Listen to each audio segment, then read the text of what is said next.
All right, everybody. So, wow. Um, hopefully you watched. Hopefully you watched part one. If you didn't watch part one, go back, find part one, so you can tune back in. This is part two. Okay. So we're talking about this emperor that's coming into this battle. This emperor that's won the war. He's tired of everything that's happened. He's sat there and watched the change after change after change after change. Right. Okay. So as he sits there watching all these different changes go on, right? He's the one steadfast person inside of the middle. There's been a couple people that are kind of the tried and three, right? That stay true to it. But you keep watching these other people that keep cycling in and cycling through, cycling in, cycling through.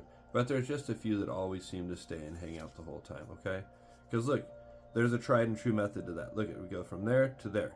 Because you watch people come and go all the time. You watch their cups kind of get filled, but they don't really get filled. So that's why they end up leaving and walking away. Because they're not getting the training that they need to have. They're not seeing the fruit of their labor come true, right?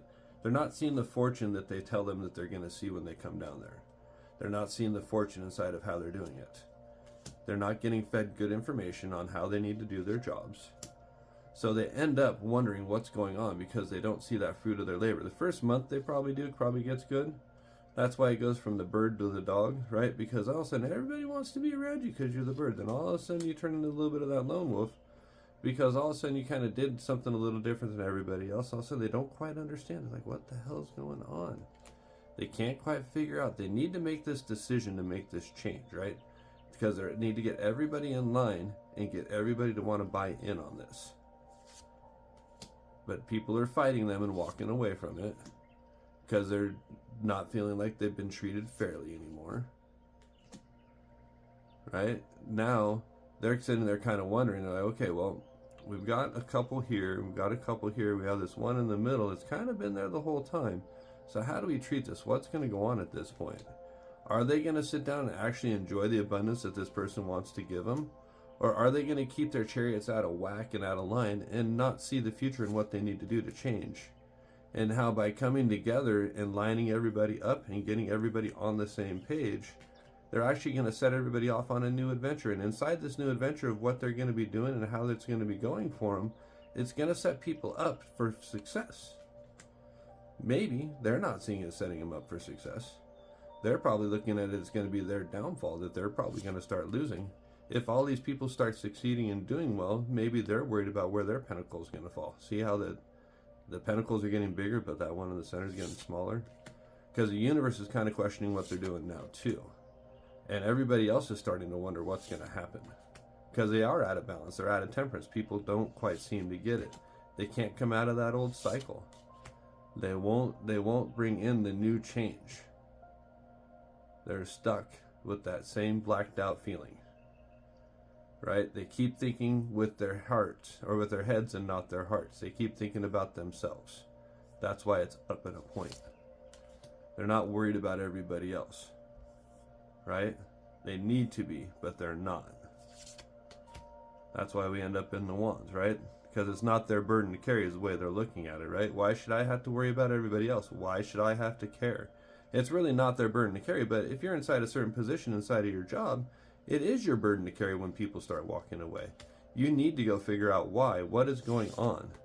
What is crossing everybody up?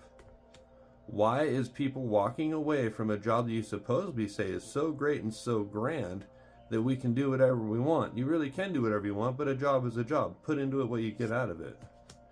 Don't stand there and try and make people do your fights. Don't stand there and try and put people in their little corners and try and broadcast your stuff out from inside. Come up to us and stand on your ideas and let us know what you're thinking. You're probably a little bit too scared because you're a little bit off balance or emotional or everything.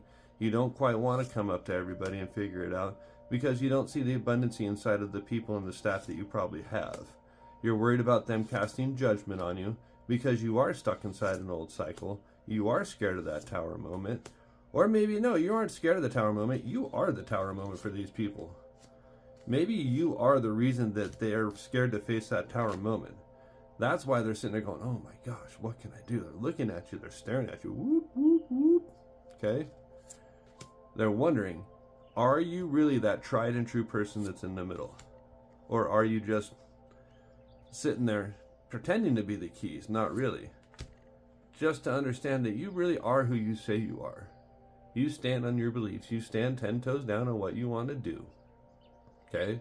You understand your balance. You are a Queen of Cups. You're an unbiased person that cares about everybody else. You're nurturing. You want to see the better out of people.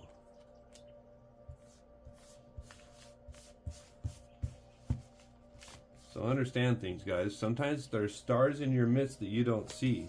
They have hidden strengths that nobody else has because they're not hung up by the disbelief of anything else anymore.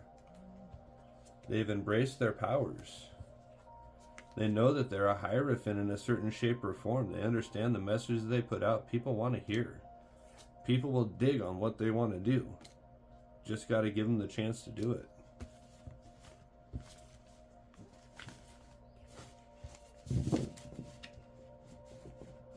So the overall message, even if you from part 1 to part 2, is there's people in your midst all the time that want to be stars and want to come out and want to help you and have the better intentions of everything in mind.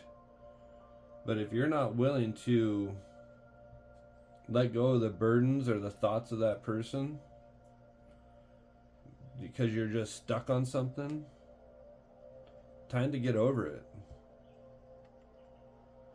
Time to embrace the fact that that hermit sitting there being quiet in the corner is probably going to be the savior of your business, savior of your lot. Or maybe he needs to go into hermit mode himself and just kind of walk away from all of it. But that won't bring him joy, because that's not what he wants to do.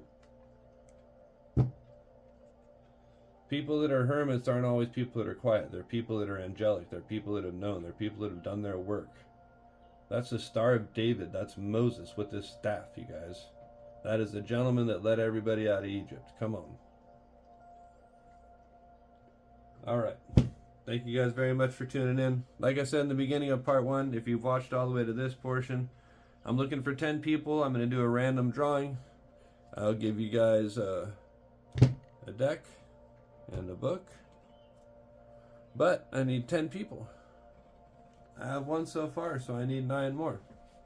If I go past 10 in this first week by next Friday, by next Friday, if it's over 10, then it's over 10. That's fine. The more people, the better. So, thank you guys for tuning in. Have a great day.